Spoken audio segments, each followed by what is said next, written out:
Bismillahirrahmanirrahim. Assalamualaikum warahmatullahi wabarakatuh.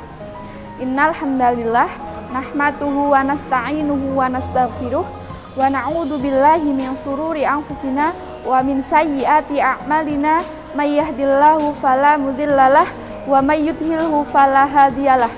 Asyhadu an la ilaha illallah wa asyhadu anna Muhammadan abduhu wa rasuluhu la nabiyya ba'da. Yang terhormat Ketua Pimpinan Wilayah Jawa Tengah, yang saya hormati Bapak dan Ibu Dewan Juri beserta panitia pelaksana. Yang pertama, marilah bersyukur kepada Allah Subhanahu wa Ta'ala sampai hari ini dan sampai detik ini masih diberikan umur panjang, kesehatan, dijauhkan dari mara bahaya, bencana alam, bencana non-alam seperti yang kita rasakan saat ini, yaitu dalam kondisi pandemik virus COVID-19 yang mudah-mudahan segera dalam waktu dekat ini, dalam waktu sesingkat-singkatnya Allah mengangkat musibah ini. Kita patut bersyukur karena kita tidak menjadi salah satu bagian dari saudara-saudara kita yang beragama Islam maupun non-Islam yang berbaring di rumah sakit sana menderita kesakitan berjuang yang namanya virus COVID-19 ini. Berapa banyak saudara kita yang seiman ataupun tidak seiman yang jasadnya di bawah sana yang meninggal dunia, bahkan barangkali korban tersebut tidak diiringi oleh banyak orang, hanya beberapa orang saja. Beberapa banyak anak-anak yang tidak bisa ikut mengubur ayahnya atau tidak bisa menyolatkan ayah atau ibunya. Kenapa? Karena ada pembatasan, itu dikhawatirkan akan menjadi penularan. Sehingga kita yang hari ini masih diberikan kesehatan, panjang umur, dijauhkan daripada penyakit atau virus ini, selayaknya bersyukur kepada Allah Subhanahu wa Ta'ala. Sebagaimana firman Allah Subhanahu wa Ta'ala, la in syakartum la azidannakum wa la in kafartum inna adzabi lasyadid, yang artinya jika engkau bersyukur terhadap nikmatku, niscaya akan kutambah. Jika engkau kufur, maka azabku sangat pedih. Nah, kita jangan sampai menjadi orang yang takabur dalam hal ini, merasa ingin tidak ada apa-apanya, merasa ini hanya permainan politik saja. Tapi setidaknya kita harus meyakini bahwa pandemi ini sudah ditakdirkan oleh Allah Subhanahu wa Ta'ala. Yang kedua, sholawat berbingkaikan salam semoga tetap tercurahkan kepada Nabi tauladan kita, yaitu Nabi Muhammad Sallallahu Alaihi Wasallam, yang telah membawa kita dari zaman jahiliyah ke zaman Islamiyah seperti sekarang ini. Hadirin pendengar dakwah terkait penanggulangan COVID yang saya cintai, sebelum saya menyampaikan apa yang saya ingin sampaikan, marilah kita mendoakan untuk semua umat manusia agar oleh Allah selamat dari pandemi ini, dan mereka-mereka yang sudah meninggal syahid dalam berjuang melawan keganasan virus COVID-19 ini, mudah-mudahan diampuni segala dosanya, dimasukkan ke dalam surganya Allah, dan diringankan siksaan dalam kubur. Bapak, Ibu Dewan Juri yang semoga urusannya dimudahkan oleh Allah, saya di sini akan menyampaikan terkait bagaimana dalam menginformasikan suatu berita terkhusus dalam hal COVID-19 ini. Kita lihat fenomena yang terjadi, berapa banyak berita yang tidak jelas, berapa banyak informasi yang tidak bisa dipertanggungjawabkan, dan berapa banyak orang yang berbohong dalam urusan COVID-19 ini. Hadirin yang berbahagia, semestinya di zaman yang milenial ini, yang serba canggih ini, semua informasi dengan mudah kita peroleh. Mestinya kita bisa saring informasi yang masuk terkait data COVID ini.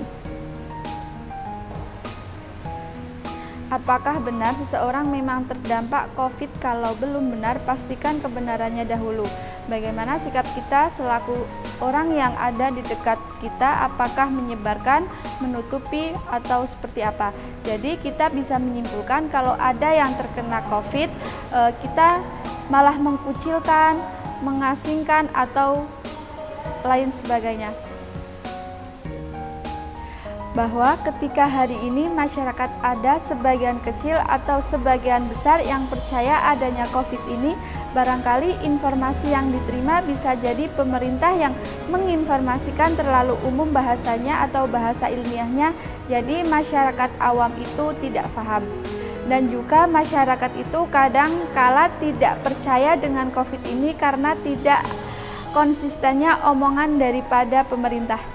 Ketika mendengar suatu berita dari orang lain, janganlah percaya terlebih dahulu, akan tetapi harus memeriksanya terlebih dahulu agar kita tidak termasuk orang yang menyesal di kemudian hari. Di dalam Quran Surat Al-Hujurat ayat 6 ini mengajarkan kepada umat Islam agar bersikap kritis terhadap datangnya sebuah formasi. Sikap kritis ini merupakan senjata utama agar umat Islam tidak mudah terjebak dalam tipu daya atau hoaks. Contohnya seperti adanya rumah sakit X yang meng-COVID-kan pasien dengan adanya kasus swab di dalam COVID itu sendiri. Swab keluarga pasien yang meninggal karena penyakit bawaan atau penyakit memang sudah tua seperti paru-paru, jantung, atau lain sebagainya. Ini dibayar supaya mereka mengaku terinfeksi COVID, begitu yang diberitahukan. Ketika masyarakat ini mendengar informasi ini, maka disinilah kepercayaan mereka luntur. Tidak percaya adanya COVID, tidak percaya adanya pemerintah. Seperti Quran Surat Al-Hujurat ayat 6 yang bunyinya, A'udzubillahi minasyaitonirrajim. Ya ayyuhalladzina amanu in ja'akum fasikum binaba'in fatabayyanu atusibu qauman bijahalatin fatusbihu ala ma fa'altum nadimin. Yang artinya, wahai orang-orang yang beriman, jika seseorang yang fasik datang kepadamu membawa suatu berita, maka telitilah kebenarannya, agar kamu tidak mencelakakan suatu kaum karena kebodohan atau kecerobohan, yang akhirnya kamu menyesali perbuatan itu. Ketika mendengar suatu berita dari orang lain, janganlah percaya terlebih dahulu, akan tetapi harus memeriksanya terlebih dahulu agar kita tidak termasuk orang yang menyesal di kemudian hari. Di dalam Quran Surat Al-Hujurat ayat 6 ini mengajarkan kepada umat Islam agar bersikap kritis terhadap datangnya sebuah formasi. Sikap kritis ini merupakan senjata utama agar umat Islam tidak mudah terjebak dalam tipu daya atau hoaks. Di era digital seperti ini, sikap kritis dan sikap skeptis dalam memilih serta memilah informasi begitu melimpah ruah bak tsunami, sehingga terkadang sulit membedakan mana informasi yang benar dan mana informasi yang hoaks. Kesulitan mendeteksi informasi menjadi problematika sosial yang berkelindan di dalam kehidupan masyarakat dewasa ini. Apalagi dengan kondisi masyarakat seperti ini, munculnya beragam informasi yang tidak benar justru dapat mengganggu mental masyarakat yang berujung ke kesehatan. Hati-hatilah dalam menerima atau menyampaikan berita merupakan sikap yang sejalan dengan tuntunan agama Islam. Sebaran hoaks yang kian marak di internet dan dikonsumsi ditambah dengan literasi masyarakat di tanah air yang masih sangat rendah dalam berpengaruh negatif terhadap integrasi bangsa. Sikap yang penting bagi kita adalah mengelola berita atau informasi yang masuk.